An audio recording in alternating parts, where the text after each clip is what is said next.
Demokrasi karya Sokrates dengan teori dialektika politika. Dia berpikir bagaimana mengatur koloni Yunani agar hidup sejahtera.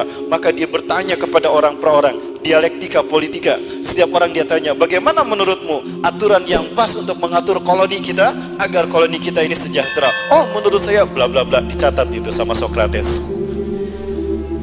Setiap orang ditanya, pendapatnya dicatat, dikumpulkan menjadi sebuah buku yang dia beri judul Demos Kratos. Diajarkan pada muridnya, ada muridnya yang brilian, Aflatun atau Plato. Dia kembangkan teori demokrasi gurunya Sokrates menjadi sebuah konsep yang kita kenal dengan monarki. Ya. Diajarkan pula kepada muridnya, muncul Aristoteles. Dia kembangkan teori ini, maka muncullah politika republikana. Semua ini di masa Khalifah Mahmud bin Harun ar-Rasyid disayembarakan untuk dibahasa Arabkan dari bahasa Yunani ke bahasa Arab. Hunain bin Ishaq berhasil membahasakannya dengan baik dari bahasa Yunani ke dalam bahasa Arab. Dia dikasih hadiah. Hunain bin Ishaq bukan orang Islam, dia orang Nasrani. Lalu dia membukukan semua terjemahan dari karya filsuf Yunani ini ke dalam sebuah buku yang dia beri judul As-Siyasah. Inilah yang menjadi blueprint dari apa yang melahirkan pemikir-pemikir politik Islam, sekelas Ibnu Khaldun dengan karya politiknya Al-Muqaddimah, Al-Mawardi dengan kitabnya Al-Ahkamus Sultaniyah, Ibnu Taimiyah dengan kitabnya Majmu'ul Fatawa. Sekali lagi, ini bukan produk Islam.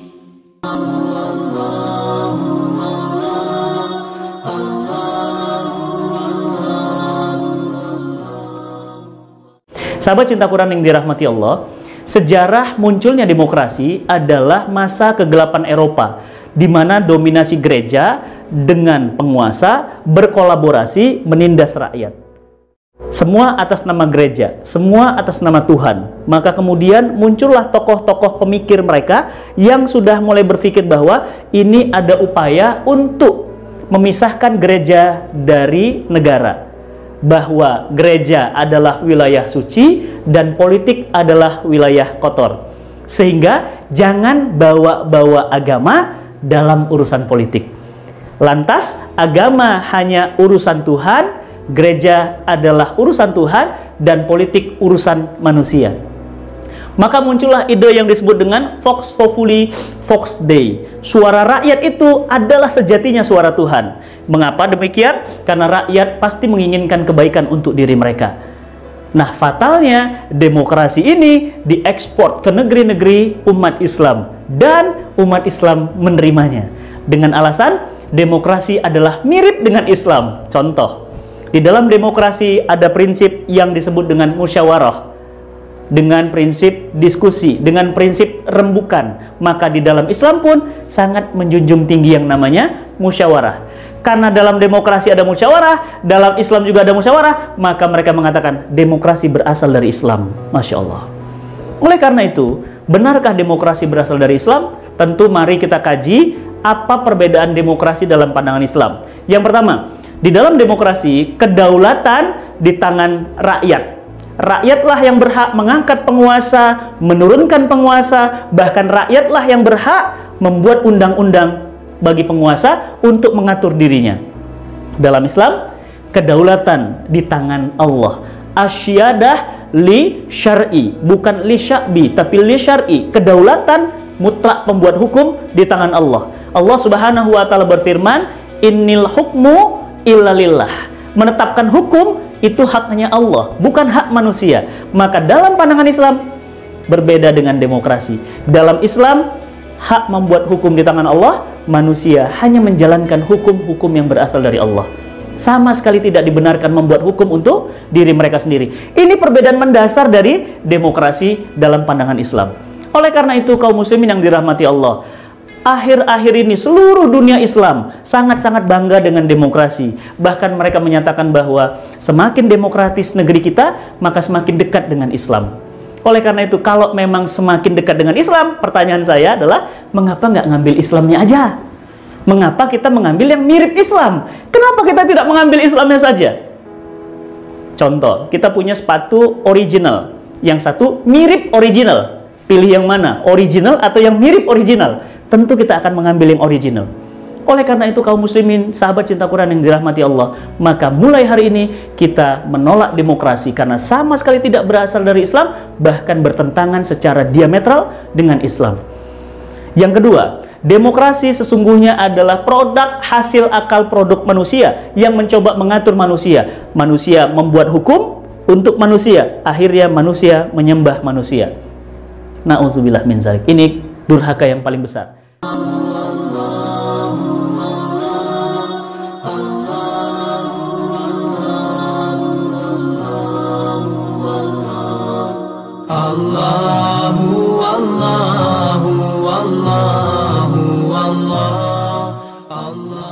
Pun kula terangno kados adate ulama-ulama riyen nggih. Dados pertama jenengan iman nak Allah niku wajibil wujud. Eling-eling nggih.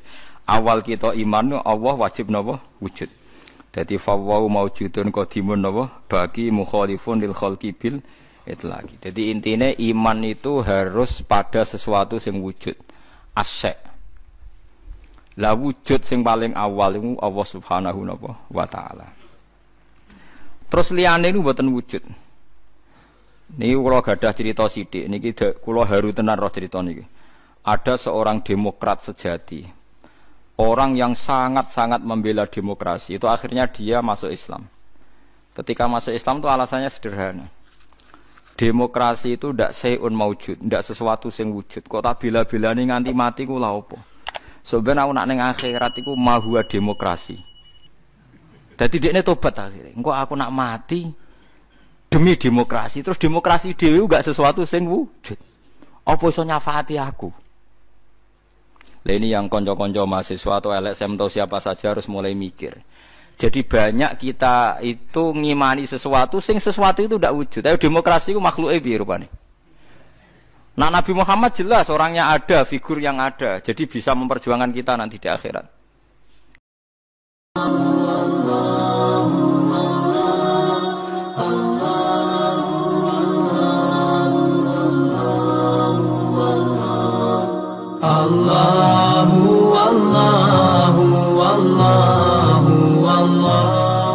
Demokrasi dibela memangnya di akhirat ada? Tidak ada. Jangankan di akhirat, di dunia saja demokrasi itu tidak ada.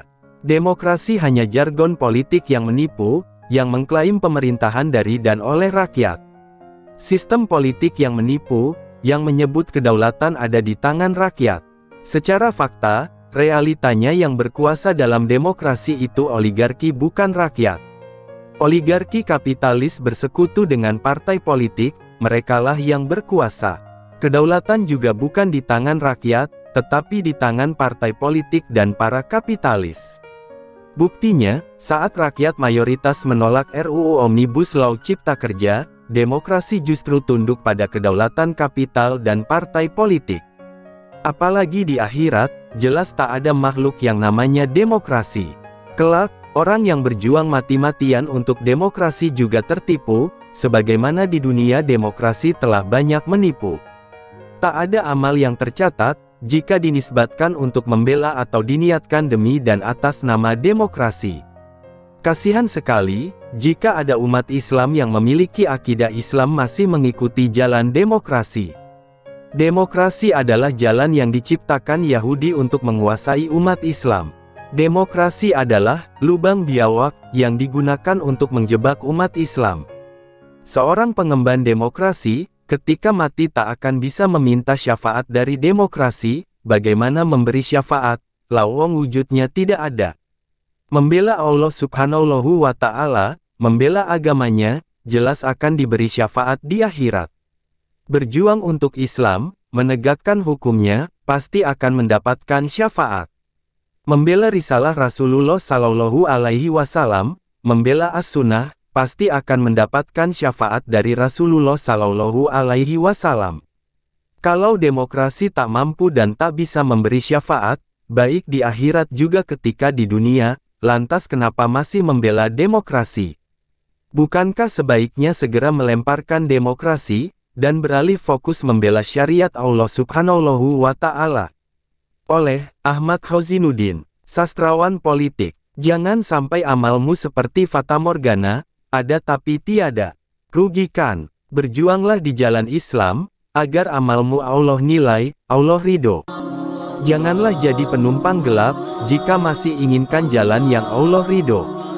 Mari berjuang di jalan Islam, bukan yang lain.